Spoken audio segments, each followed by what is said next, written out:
សូមអនុមោទនាសាធុសាធុសាធុ That concludes our walking meditation session. For the moment,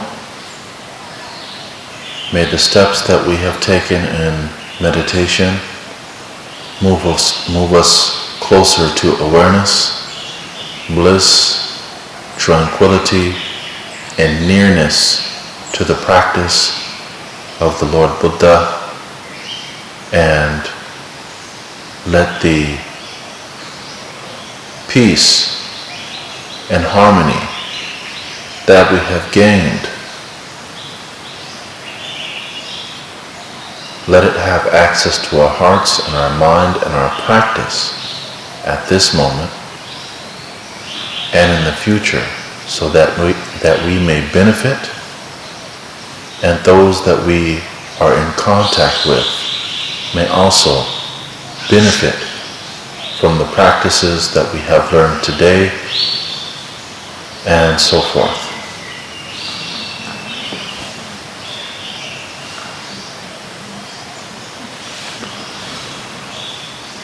Today I'll be talking about the purpose of meditation. And why is it so important that we have the correct understanding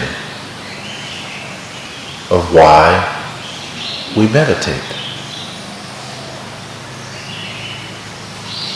Do we need meditation? Is meditation something we can find doing other things?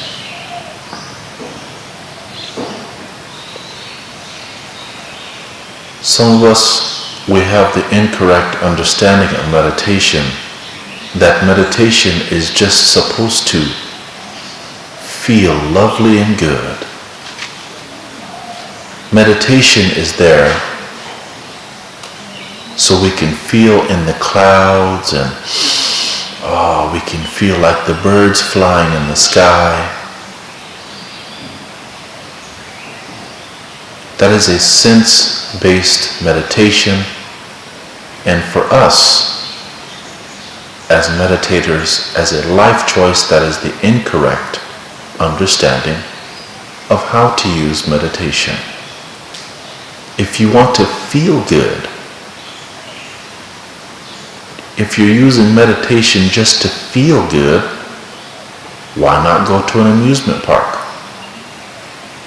If you want to feel good, go play volleyball at the beach.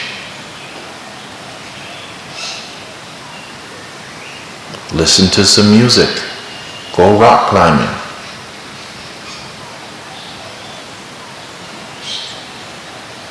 These are what we call conditional happiness. Temporary happiness. And with conditional or temporary happiness, it brings you back to where you started, where you needed meditation in the first place. Why you needed meditation in the first place. Because it does not unlock the purpose and reason why we need this as a life choice.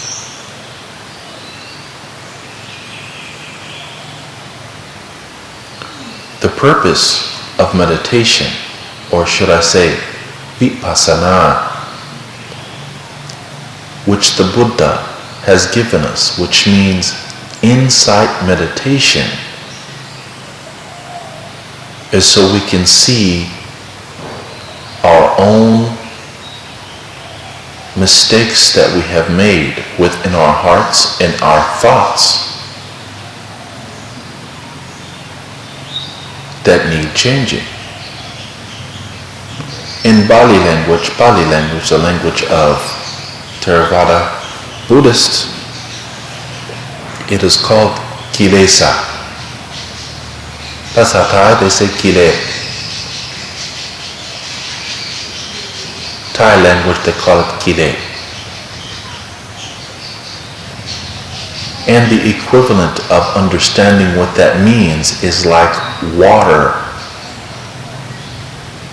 metal that has been soaked in salty water, and when you pull it out after some time, the metal is no longer, it is rusty, it is corroded, and it is fragile and very brittle.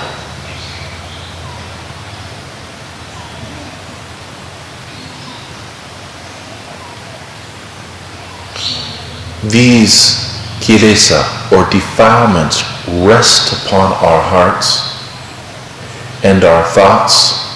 They have been there for such a long time. People think, we think, that is a part of our character.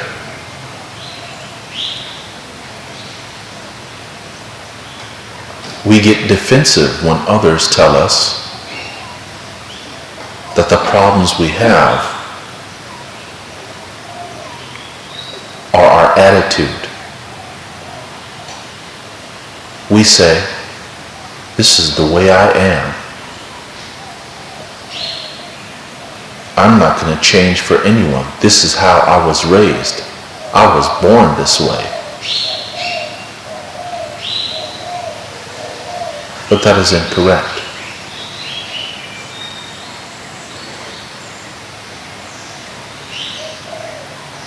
In vipassana, insight meditation, we scan the body. Some of the wisdom, why we scan the body, we scan the mind, we scan the pain that we feel in meditation. We scan the body as it returns back to its natural positions. We scan the way that the heart beats and slows down when it becomes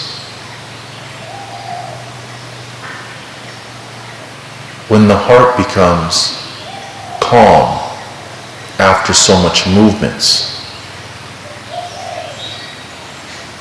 The reason why we're doing body scans is because we want to see, we want to notice, we want to know what tranquility feels like, what tranquility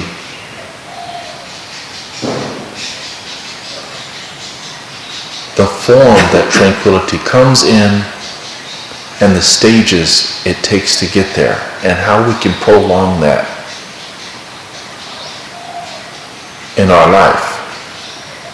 How do we notice it?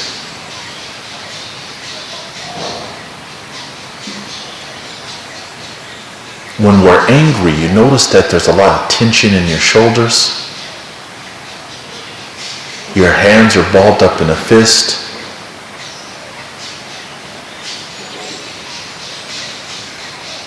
When you're sad, you know that you lean over. Your head is all bent over.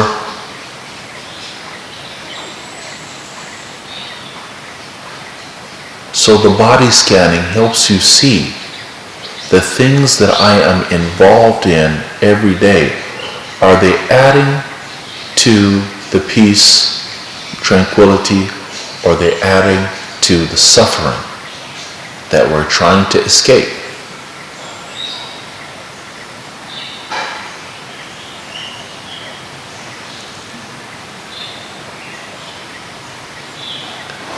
Purifying our behaviors, purifying our hearts and our mind will help us eradicate, get rid of the attachments we have to this false image of a self that we cling to.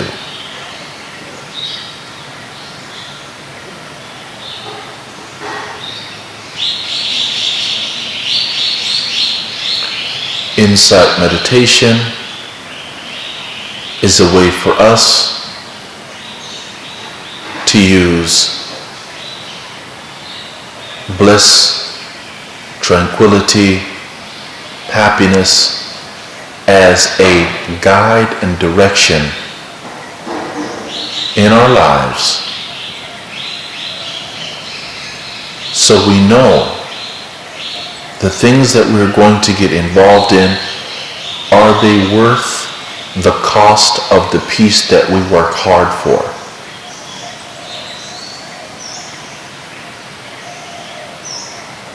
A lot of us think that if we get rid of the big problems, the big issues, the big situations in our lives, then we'll have no problem. This is the incorrect view again. The mind has many tricks, but you have to also have your bag of tricks to counter that. A lot of us have been there before, and when we get rid of these big, huge mistakes in our life and we say, okay, fine, I'll never do that again. Guess what?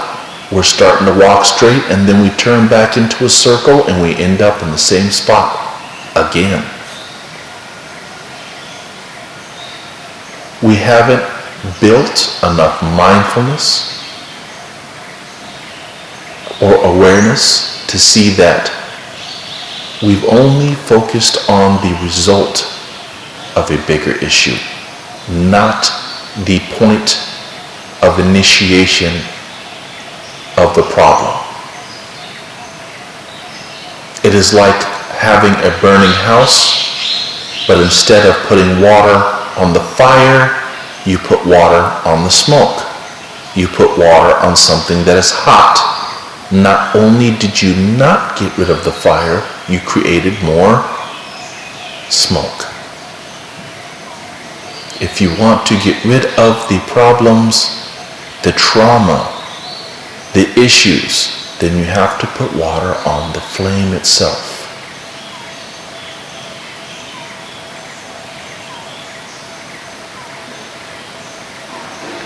Getting rid of the big things in our life are not as important as getting rid of the enabling things that let you there in the first place.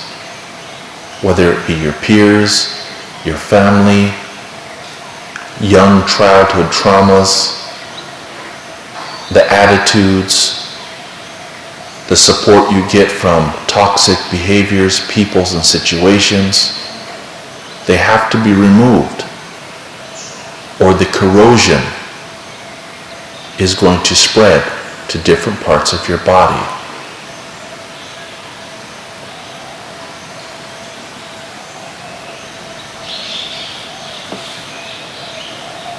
If I have said anything that goes against the Buddha, the Dhamma, or the Sangha of the path of the Buddha and what he has laid down through his actions, his speech, and his wisdom, please do not take it up with the three, but please take it up with me, as I am not a scholar of Buddhism, nor am I a master of meditation. I am only a practitioner on this path. With that being said, let us continue. Formal sitting meditation. Get comfy, get comfortable. Focus on your breathing. Pay attention to the body and how the body is reacting to the peace. And we'll continue for approximately half hour or a little more. With that being said, let us continue. Sadhu, sadhu, sadhu.